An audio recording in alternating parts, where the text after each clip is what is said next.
Hi everyone, I'm Nancy. And I'm Stephanie. And if you enjoy our show, please like and subscribe. Of course, I lost the coin toss again, so I had to watch episode 3, season 2 of And Just Like That, the reboot of Sex and the City. So we're going to recap this episode with you. I just want to let everyone know that we didn't do an episode 2 video on purpose. Nothing happened. Okay, and it was a waste of my time, and I just want to say the only thing that really happened was we found out Shay is married to a man. Oliver Hudson. Oliver Hudson, yes, Kate Hudson's brother. That's what we found out. And Carrie's podcast ended, and she broke up with the podcast producer. So in Michael Patrick King land, Shay is married to a good-looking man who lives in Malibu. Yes. Now you got it, see? Yeah. Sticking. So nothing really happened. And a lot of people aren't doing episode 2 because, quite frankly, I didn't even know they aired it. Yeah. I thought it was just episode 1. I was like, HBO 1. Okay, so we're getting to episode 3. We lost all that crap in the podcast. She's doing her own thing now. Carrie is now recording her new book. She's doing her audiobook. Yeah. It's called Love and Loss. Yeah. Okay. We knew that was coming. We knew that was around the corner, and she's having a hard time with chapter 3. Do you want to know what chapter 3 is about? I can imagine. What do you think? It's big. Yeah, it's Big's death. So she's having a really hard time talking about it and discussing it and getting the words out. It's kind of like how we were last year talking about Big's death. So now Michael Patrick King is making fun of us. Yeah, he's making light of our anger. He's making light of our pain. He's making entire episodes now based on our pain. And he's just showing all of that. It's Sarah Jessica Parker. She's doing all his lines. She's letting him. She's enabling him. She's such an enabler. And she enables him in interviews too. She goes, Michael Patrick is so great. Yeah. He's so great. He's they're mocking all the Sex and the City fans at this point. She's like, I just can't get through it. And all the producers like, take all your time. Take all the time you need. We're all yes people. And then one of the sound guys has COVID.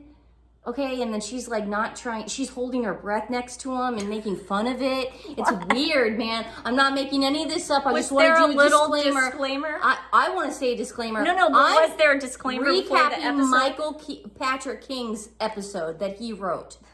This is not Stephanie's episode, Nancy. I think sometimes Nancy looks at me and goes, she's making this up. Sometimes I feel like you think that. So everybody's upset. They're just like, I can't really get through chapter 3. Can you give me a minute? The guy with COVID, what's he doing? He's actually working? Adjusting her mic.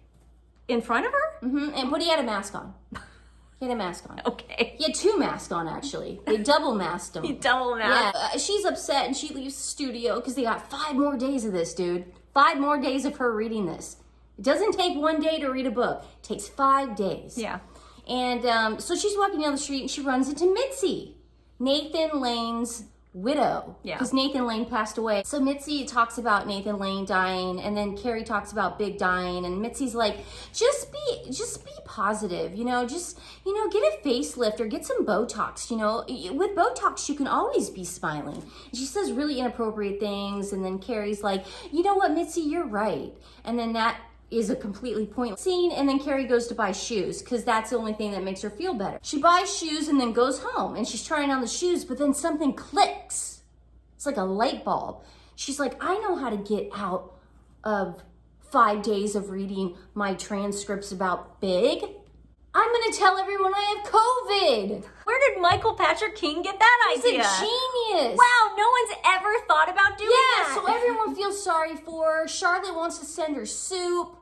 Anthony and Seema are out to lunch, and they're like, where's Carrie? We can't be friends without Carrie. We need to insert ourselves into this show somehow. So we need either Charlotte or Carrie. I just like how they're the new lunch people. That's Seema what I'm saying. and Anthony. It's like 2 people that she would have never been friends with before. But they can't have lunch until she shows up. Yeah, exactly. That one person that's going to link it all the up together. glue. So they text her, and she's like, I can't. I have COVID. So she's still using that, and everyone's like, oh God, she's got COVID. So then Seema feels sorry for her, and Michael Patrick King does this thing. We talked about this before. He's stealing episodes from Sex and the City and rewriting them into in Just Like That. Yeah. Do you remember the episode where Carrie is on the street and a thief takes her Manolos? Of course. Dude, someone stole my shoes. Yeah. Michael Patrick King does this to Seema, but with a Birkin bag. Okay, the entire scene, Nancy, it is word for word. Dude. The entire storyline for Seema is word for word. Oh my It's her losing God. her. She goes, why can't people just be respectful and take my wallet these days and not my bag? So he takes Samantha's love for Birkin. Yep. And he takes a storyline that he's already done. Yes. Brilliant, dude. Word for You're great. word. How are not more people calling this man out? He should be shunned from Hollywood. I think it's gonna get to that point. Seriously, I think it is because it's gonna get worse. Because I think there are a lot of people are upset about this. Could you imagine like being in the industry and showing up at a party and being like well respected in the industry and an actual writer? Like let's say you work on a show like House of Dragon or something like that, and you're an actual good writer, or like Larry David, Curb Your Enthusiasm, something really good. Yeah. And then you see that weasel walk in, and he's like. Like that? Yeah. Could you imagine? I hate women. And I'm gonna steal things from my last I'm gonna steal stuff from Like, could you imagine? I would like be furious. So we continue with Seema coming over and Carrie breaks down. I really don't have the deadly disease. I don't have that. Okay, I was faking it. So Seema's like, listen, Carrie, I know about Lost. I lost my Birkin, and I know you lost big. Nancy, I'm not kidding. I know my sister. She's laughing because she's thinking I'm making this up. There's no way that was said. Nancy, I believe they're you. having a discussion in Carrie's little reading room area. Yeah, I know. About it. I know. I believe You you. know, I know about loss. I lost my Birkin, and Carrie's like, I know, I lost big. I mean, we really have been going through a lot lately. It's not easy. And then it's like maybe we should just go out for like a drink and forget about all this stuff. And she's like, well, remember next door neighbor last year, Lisette, who's the jewelry designer? Yeah. She goes, well, my next door neighbor's having a jewelry show tonight. Do you want to go with me? And she's like, yeah, let's go. And so that all, I guess COVID's gone. The jewelry show is happening, and they're in these bubbles tents. Okay? Because everyone's afraid still to get this deadly disease. Okay. I don't want to keep saying it, Yeah. So they're all in bubble tents. And then suddenly a man walks into the bubble tent where Seema and Carrie are, and he starts stealing Lisette's jewelry. Okay. So it's a thief episode, dude. Okay. So Carrie thinks it's a good idea to get the thief to stop. She yells out, I have COVID! Everybody runs out of the bubble. And the thief did too? Did he get scared of the COVID? No. Okay. Everybody runs out of the bubble but the thief. The thief keeps doing it and goes, all right, I want that necklace. And Carrie goes, no, it's my nameplate. It says Carrie. I can't give this to you. Seema then takes out a gun. And goes, whoa, buddy, back off. He runs out, day is saved. Okay? Why didn't she pull out the gun to begin with if she's going to pull out a gun? Because it was actually a lighter. Okay. That was Michael Patrick King's thief ending, I guess. Okay, yeah. The thief got away with the jewelry, but at least he left the tent. And he left Carrie's nameplate. Yeah. And so that happens, and then Carrie's like all upset for Lisette, and she's like on the bed with her, and Lisette's like, I lost all my jewelry. I guess I'm gonna have to start from scratch because she has no other prototypes. It was one of a kind pieces that the guy took. Okay, it's not like she was gonna sell it to Saks or Neiman's. Yeah, you know what I mean. She wasn't gonna have hundreds on the factory line. She just had these one of a kind pieces. And then Carrie gets on the bed. She's like, I lost big. I'm really sad too. I understand about loss. And then she's like, I guess we both lost, and we're both losers. And then you cut to Carrie and Seema. So they're talking at a little restaurant bar, and these rugby players come up, and they're like, you're hot. And they're like, oh my God. And then Seema's like, I love New York, as she grabs her Birkin. And then Carrie goes, this is the end of this. This is it. She goes, and just like that, I got COVID. What's going on with Miranda and Shay? Miranda and Shay are still in LA. Okay. They're running lines for the pilot in their kitchen. And the husband hasn't been brought up. Husband has not been brought up. Oliver Hudson has not come back in the 3rd episode. But they're running lines in the kitchen. And, it's really hard for Che because there's a lot of like Italian stuff going on. Like Tony Dance is calling her little cannoli, and Miranda's saying that, and she's like, and Che goes, I just don't understand like what the lines mean. You know, it's like I'm Mexican and Tony's Italian, and so then that all happens, and then at the end, Miranda's like, I think you have to cry in this scene, and Che goes, I don't want to cry because I don't want to tell people that non-binary is a sad thing. She literally says that, and then Che goes, this isn't me. And then she drags Miranda to an AA meeting, and then Miranda, after the AA meeting, starts walking around LA. I don't know where she is, Ventura or whatever. And she stops at a tattoo place. And Miranda's like, I really want to get a tattoo to mark this moment in my life. She goes, because I never want to go back to the woman I used to be.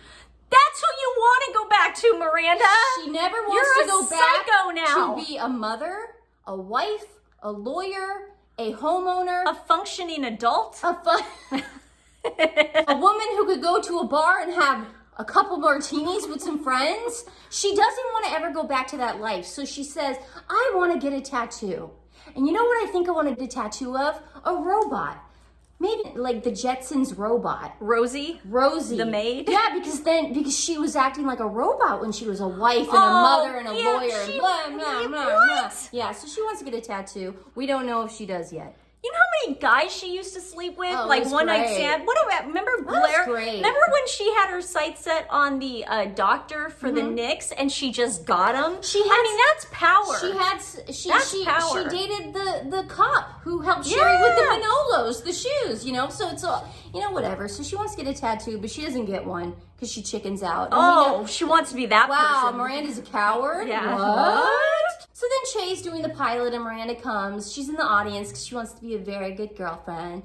And Tony Dance is doing all these stereotypical Italian lines like, my little spumoni, come here. Cannoli, my little cannoli, what's wrong? And then Che gets serious because this is not a comedy How anymore. old is Chase supposed to be in this pilot? I don't know.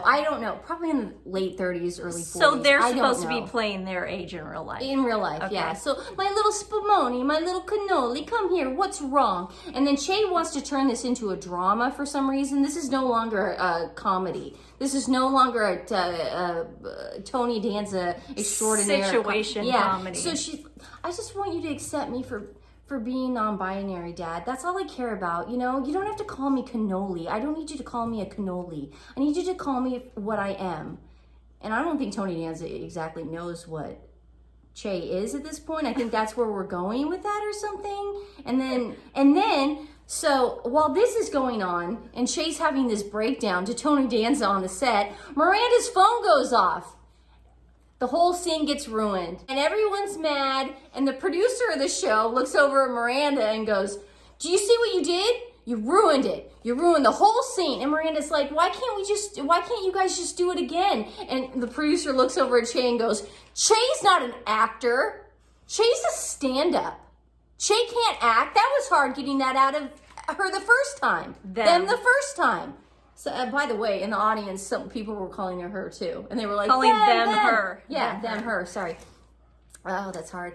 And so Miranda's like, I'm so sorry. It's my son, Brady. He's calling me. I have to get this. So she ruins the whole scene, but that's it. Okay, that's it. So Brady's on the phone with her and he wants to kill himself. Okay. Because he broke up with his girlfriend in Europe. That makes sense. So Miranda's like, honey, I'll be right there. Okay. Meet me in New York. So Good. she's going back to New York. Perfect. Because he's having a breakdown. Awesome. And then Che comes out of the trailer and goes, you ruined the whole family scene. And Miranda goes, I'm so sorry, but Brady's about to kill himself. I have to get back to New York. And she goes, what? Or, sorry, they go, why? And Miranda's like, because I'm a mother. I have a kid. Something you don't know what that is like. Oh, here we go. Implying that kind of stuff. Yeah. But Che brushes it off, dude. They're cool with it, you know? And then Miranda goes, let's just say goodbye on a good note. And then Che's like, okay, I really do care about Brady. All right, bye. And then Che goes back into the soundstage. Okay. And Miranda gets back to New York, and you see her in her Brooklyn apartment, and Brady comes on in crying, and Miranda hugs him. Another home run from Michael Patrick King, winning an Emmy Award for his writing and his producing. Now, this is where it gets tricky. Okay. A lot of people are upset about this, okay, dude? Yeah. And I think, a lot of people, women maybe in general, are upset about this. So we get to PTA Lisa and Charlotte, okay? They're at this preparatory school where all the kids are going. And the principal says, well, I just want to warn all you mothers out there, because it's a PTA meeting, because we're with PTA Lisa. I just want to warn all you mothers out there that a boy in one of the classes has made a MILF list. Now, I'd be flattered. And of course, Charlotte and Lisa were flattered. Really? I'd want to be on that list, of course. Yeah. And so they show that sentiment about Charlotte and Lisa wanting to be on the list too. And Yeah. So they all go out to lunch, and Carrie, and they talk about the list to Carrie. And Professor Naya is coming into this mix. Okay. And now Professor Naya is having lunch with all the gals. Oh, good. So it's Lisa, Naya, Carrie, and Charlotte, and they're all talking about the MILF stuff. Complete strangers. Strangers to each other. They have no clue what's going on. They never had friends before they met Carrie and Charlotte, right? No. They had no lunch friends before Carrie and Charlotte. No family, nothing. Now they're all, 4 of them are hanging out. They were just looking for friends. So they're talking about the MILF list, and Lisa goes, I've got it. Someone texted to her. Lisa's number 2 on the list, and Charlotte's number 3. And they're really excited. You don't want to know who the first one was? No, Number 1? I don't A care. stepmom. Okay. Which makes sense. That makes Hot sense. stepmom. Yeah, trophy wife. Yeah, and so Lisa and Charlotte are really excited about their numbers. Okay? They really did it. And for some reason, then Naya goes, well, guys, can't we just talk about something important? Like abortion rights? Nancy, I'm not kidding. She said abortion Yes, rights? Okay. abortion issues, right? She talks about abortion at the lunch table. I'm going to tell you guys this right now. Stephanie and I are liberals from Portland, Oregon. Not once do we ever lunch with people and talk about abortion rights. Even when it never even comes up. Not once. So good job, Michael Patrick. Good job. So she goes, why can't we talk about something important? Then, as she's saying this, she gets text by this hot guy, and everyone goes, ah, girl, and that's it. So everybody's back at the school, and all the MILFs who are on the list, they're huddled together in the hallway, and they're so excited because they're on the list. They're on the popular MILF, popular girls list. And here's the inappropriateness that happens. Okay. And I want you to see if I want you to feel I want to get your opinion on if this is inappropriate or not. Okay. I felt like icky. I Okay. felt icky inside. Okay. As they're talking, one of the moms says, "You guys, he's just a little kid, okay?" As she's saying this, the lunch doors open up in slow motion. There might as well have been dry ice and dubs flying out. The little kid, the boy who makes the list, walks out in slow motion like a Coors Light ad getting out of a pool with a bikini, like a woman in a bikini coming out of the pool, all ooh, And he walks in slow motion, and the moms are checking out his behind. Oh, how Nancy. old is the kid? 15? 14, 15, that's what he looked like. He's very attractive as a child. Okay. But they're checking him out, and they're looking him up and down, dude. And it's Michael Patrick King does this all in slow motion. Super uncomfortable, Nance. Might have been up there with the Che and Miranda sex scenes. Uncomfortable for me, because it was weird. Yeah. It was like, he is a little boy. Yeah. You guys can be flattered by being called MILFs. Yeah, that's cool. But the slow motion stuff was weird. And so he looks over at them, and they look over at him, and then Lisa is just like, at the end. Completely inappropriate. Do you think that was inappropriate?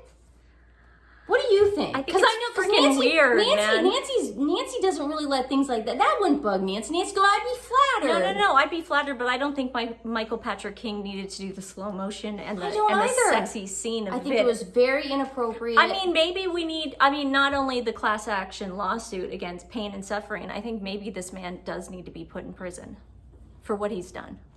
you know, maybe they can get him on those charges too. And I'm completely serious. Like, people think I'm joking about this when I say, oh, you know, Michael Patrick King gets to run around and live his daily life. I don't think he should be living a good life right now. I don't think he should be living a good life at all. I think he took a lot of vulnerable Women people like us. and just played with our emotions. And I think he really, at some point, needs to pay for those crimes. And those are crimes against humanity, because it was a movement. Sex and the City was a movement. Yeah. And he took that movement Making and a he mockery. spit all over our movement. Yeah. And so you agree that Carrie was making fun of us with the big stuff, obviously.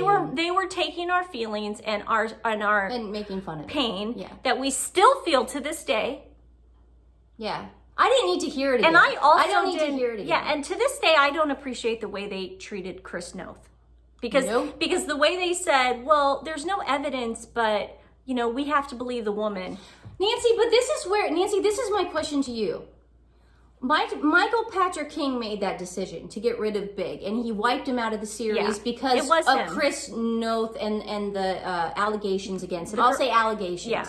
Alleged allegations. Alleged. And, but he can have a 15-year-old child walk through in slow motion like he's getting out of a pool seductively in front of mature women in their 50s as they're looking at his backside. Yeah. That's appropriate, Nancy? It obviously needs to be addressed. I'm not one for censorship. So we get rid of Big. Yeah. But we can't get rid of... I think the Sex and the City community needs to come out against this, because if it really did happen like that, I think Why would I make that up? I think hashtag justice for Big. Because this is something that needs to get addressed, because if he's going to start exploiting young boys' bodies, then... If he's going to exploit young boys and he got rid of Big for allegedly having a one-night stand with a not minor. She wasn't a minor. She wasn't a minor? She went to his condo to hang out, went in the hot tub. What's worse?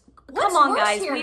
Those of us who have lived in LA, we've all been in that scenario. Okay? Yeah. Like, duh. And she took her friend with her. Come on. So it's just really, it's hypocritical, but it's also kind of disturbing that we're letting him get away. Yeah, why is he getting allowed to do this? It was creepy. Yeah. And I wish you would maybe watch that one scene with me. I'll watch it. Sort of get a gauge on it. Yeah. Because I feel like a lot of stuff you may go, Stephanie's making No, this I up. believe, no. I'm not making up slow motion. That's not something I do with a 15-year-old child. Okay. And so it's just very hypocritical. So that was the third episode of Sex and the City. Now, you guys can watch it Sunday on HBO, or you cannot. You could boycott it. You could just listen to this, and there's a lot of people that have commentary on this, a lot of recaps. Real Housewife Recap does all this stuff, and it's hysterical, and I love her. Glad I don't have to watch this crap. There's a special place in hell for him, for Michael Patrick King. There's a special place in hell for that man. He hates women, he hates Sex in the City, and he hates, you know what, I don't think he likes dogs either. I'm going to go out on a limb here. I don't think he's an animal fan.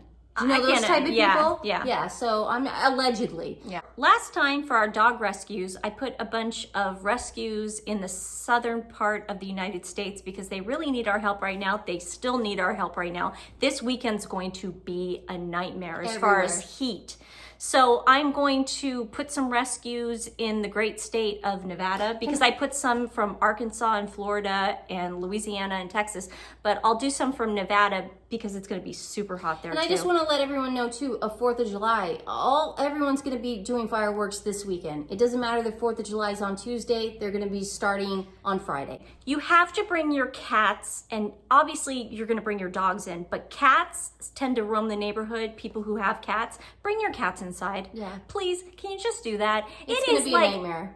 It's awful. We've got our CBD treats for our dogs. We have our trazodone for our dogs, and we are going to be hunkered down. Please call now. Don't do it on July 1st. Yeah, and call your vet now to get those things. You can get CBD at any local pet health store, or you can go on Chewy.com or Amazon.com. Another tip for 4th of July and pets, if you have air conditioning, run your air conditioning all night, and keep your TV, like if maybe there's like a music festival or something, turn on your TVs full volume and have them listen to music all night because it's going to distract. We're TV people. We have a TV in every room. Yeah, I'll turn mine upstairs. Yeah, that's a so good just idea. keep your TVs on. We're very adamant about this because yeah, they get so scared So of the everybody, fireworks. yeah, And be those safe. of you, if you're watching this and you live in Portland, Oregon, I just saw the article in the Oregonian guys. They said that even the little poppers are illegal here. Like even the little tiny It doesn't matter. little You're just whippet thingies, it doesn't like matter. that you get at Fred It doesn't Meyer. matter. They'll You still can't do it. light those off. You can't light those off. And I know that it's hard But to Nancy, get. it's not gonna I matter. know it's hard to get the police officers here in Portland, Oregon. I get it, but I will find a way if you try pulling that crap in my neighborhood. Okay.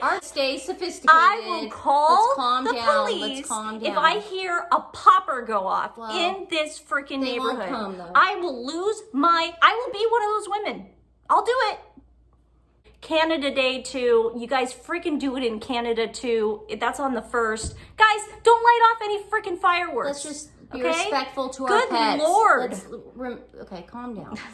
Let's just all love our pets and be mindful, and even neighbors' pets. If you see a neighbor's pet, bring them on in. Yeah. Turn up the Bring them volume. in. Bring them in. We'll see you dog. before that, but we just wanted to put that in. Okay, guys? Have a good day. Bye.